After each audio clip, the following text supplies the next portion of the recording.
ሰኔ 30 የደቡብ አፍሪካ መጤኔ ማሳደድ ቀጠሮና የኢትዮጵያውያን ጭንቀትና የድረሱልኝ ጥሪ በደቡብ አፍሪካ መዲና ጆሃንስበርግ ጎዳናዎች እንዲሁም በሌሎች የሀገሪቱ ከተሞች ውስጥ በሚታወቁ አነስተኛ የችርቻሮ መደብሮች ውስጥ ደንበኞቻቸውን በትጋት የሚያስተናግዱ በርካታ ኢትዮጵያውያን ይገኛሉ።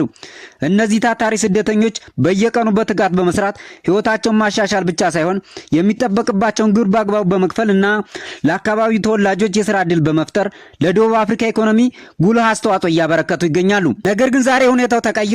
በየሱቆች ዙሪያ የሚታየው ውጥረትና የሚሰሙ የዛቻ ድምጾች ሰላማቸውን አናግቶታል። ለዓመታት በትጋት የገነቡት ሀብትና ንብረት በአንድ ጀንበር የመጥፋት አደጋ ተጋርጦበት ጋር ህልማቸውም ከፍተኛ አደጋ ውስጥ ገብቷል። በአገሪቱ መጤኔ ማሳደድ ቀጠሮ ሰኔ 30 ቀን 2026 ደረሰ። በደቡብ አፍሪካ የሚገኙ ኢትዮጵያውያን ስደተኞች ሁሉ ከፍተኛ ጭንቀት ውስጥ ገብተዋል። ይህም በንብረታቸውና በህይወታቸው ላይ አደጋ ደቅኗል። በአገሪቱ ቀደም ሲል በስደተኞች ላይ የሚሰነዘሩ ጥቃቶችና ዘመቻዎች መነሻቸው ህገወጥ ስደተኞችን እናስወጣለን የሚል ነበር። አሁን ላይ ግን ሁኔታው ሙሉ በሙሉ ተቀይሯል። ዘመቻው ህጋዊ ሰነድ ያላቸውን ለበርካታ ዓመታት በአገሪቱ የሚኖሩትን አልፎ ተርፎም የደቡብ አፍሪካ ዜግነትና መታወቂያ ያላቸውን ጭምር ያካተተ የጅምላ ጥላቻ ሆኗል። ይህ ችግር የዛሬ ወይም የትናንት አይደለም። ከ15 ዓመት በፊት ጀምሮ የሚታይ ቢሆንም ካለፉት 5 ዓመታት ወዲህ ግን ስደተኞችን ኢላማ የማድረግ እንቅስቃሴ በእጅጉ መባባሱን ከስደተኞች በየዕለቱ የሚወጡ መረጃዎች ያስረዳሉ። ለዚህ ደግሞ ዋነኛ ሚና እየተጫወቱ ያሉት የደቡብ አፍሪካ የውስጥ ጉዳዮች ተቋማትና ተቃዋሚ የፖለቲካ ፓርቲዎች ናቸው። በሆነ አጋጣሚ መንገድ ላይ ስደተኞችን ሲያገኙ ህጋዊ ብትሆኑም ባትሆኑም ግድ አይሰጠንም፣ ሀገራችን ውስጥ ልናያቸው አንፈልግም፣ ወደ ሀገራችን ሂዱ የሚል ድምጽ አየሩን ሞልቶታል። ለኢትዮጵያውያን በብዛት የሚገኙባቸው የሀገሪቱ ግዛቶች የስደተኞች ዕጣ ፈንታ እጅግ አስከፊ ከሚባልባቸው ቀጠናዎች ቀዳሚዎች ናቸው። በአገሪቱ ስደተኞችን የማስወጣት ንቅናቄ ዛሬ ላይ በአንድ አካባቢ ብቻ የተወሰነ አይደለም። በጥቁር አፍሪካውያን ስደተኞች ላይ የሚፈጸመው ጥቃት ከጊዜ ወደ ጊዜ እየተባባሰ መጥቶ በየመንገዱ የሚሰማው ድምጽ አንድ ብቻ ሆኗል። አህም የሚል ድምጽ ነው። ትርጉሙም ሂድ፣ ውጡ፣ አገራችን ልቀቁ ማለት ነው።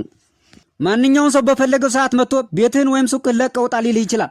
ምንም አይነት ዋስትና የለም። በማንኛውም ሰዓት የመገደል ወይም ንብረትን ተነጥቆ የመባረር ስጋቱ ከፍተኛ ደረጃ ላይ ደርሷል።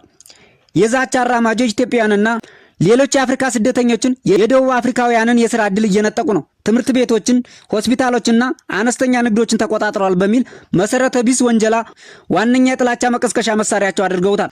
እነዚህ ያልተረጋገጡ ክሶችና የሐሰት ፕሮፓጋንዳዎች በስደተኞች ላይ ጥላቻን ለማባባስና ህዝባዊ ቁጣን ለማነሳሳት እየተጠቀሙባቸው ይገኛሉ። ነገር ግን እውነታው ከዚህ የተለየ ነው። ብዙ ኢትዮጵያውያን በትጋት በመስራት ጥራት ያላቸው ምርቶችን በተመጣጣኝ ዋጋ በማቅረብ ለሸማቹ አማራጭ ፈጥረዋል። ይሁን እንጂ አሁኑ ጫና ከቀደሙት በእጅጉ ይለያል። ከዚህ በፊት የሚታዩ ጥቃቶች በጥቂት ቡድኖች ወይም በተደራጁ ጎረምሶች የሚመራ ቢሆንም የአሁኑ እንቅስቃሴ የተደራጀ የተቀናጀና ድጋፍ የሚያገኝ በመሆኑ ኢትዮጵያውያን ስደተኞች ከፍተኛ የደህንነት አደጋ እንደጋረጠባቸው ሲናገሩ ይደመጣሉ። የደቡብ አፍሪካ መንግስት በዚሁ በሰኔ 30 ቀን ሊፈጠር የሚችለውን አደጋ ለመከላከል 600 ሚሊዮን ራድ መድቦ የጸጥታ ኃይሎችን ማሰማራቱን አስታውቋል። ይሁን እንጂ ለስደተኞች ዋስትና ሊሰጥ አልቻለም። ፈጣሪ በስደት ላይ ያሉ ወገኖቻችን ሁሉ ይጠብቅ።